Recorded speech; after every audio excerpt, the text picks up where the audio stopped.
I used to be one of those people, like, I got nothing to hide, I'm just a student, but I was very wrong. They're targeting everyone. As long as you're going out of your house, you're being surveilled. In Xinjiang, in northwestern China, 13 million Turkic Muslims are already enduring extraordinary suppression at the hands of the Chinese government. Authorities there are building a surveillance state to be able to track their every move. Across the northwestern province of Xinjiang, an estimated 1 million Chinese Muslims have vanished into a vast network of detention centers for what China calls re-education. The region is now under what's probably the most intense government surveillance in the world.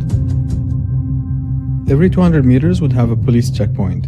And then on top of that, there are all these checkpoints at public places wherever you go. If you're Uyghur, they stop you.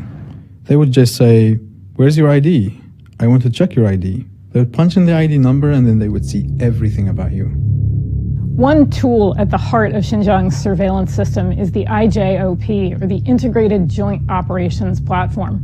The IJOP has an app that's used by police and government officials to track extraordinary amounts of personal information about individuals, ranging from their religious habits to their blood type. Human Rights Watch got a hold of a copy of the app and used a technique called reverse engineering to look at the source code, basically the design of the app. This is what it looks like when an officer pulls up an individual's profile. They enter the person's name, ID number, ethnicity, and then the officer takes a photo of the person's ID card to see if that matches the person's face. As you scroll, you see more information is being collected from the person, including their address, how tall they are, their blood type, their educational level, their occupation, their political affiliation, information about their car, license plate, driver's name, driver's ID card number. On its surface, most of this information looks like standard fare for police, but as we dig deeper into the app, we can see that ordinary, routine, legal behavior is being treated by authorities as suspect.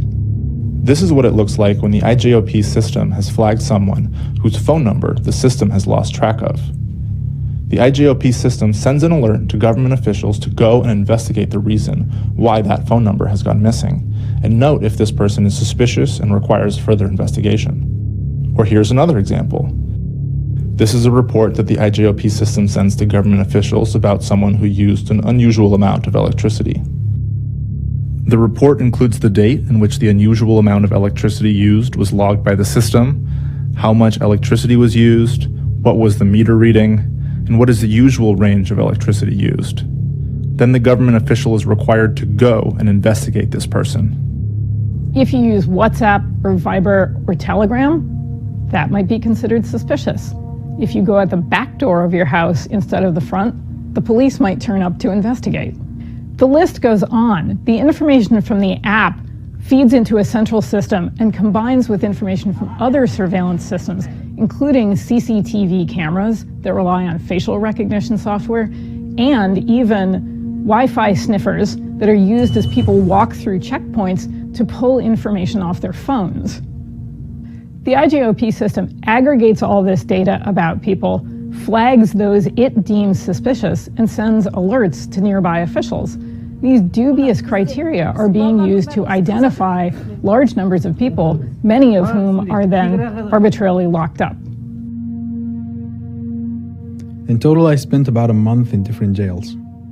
I wasn't officially accused of anything or charged with anything.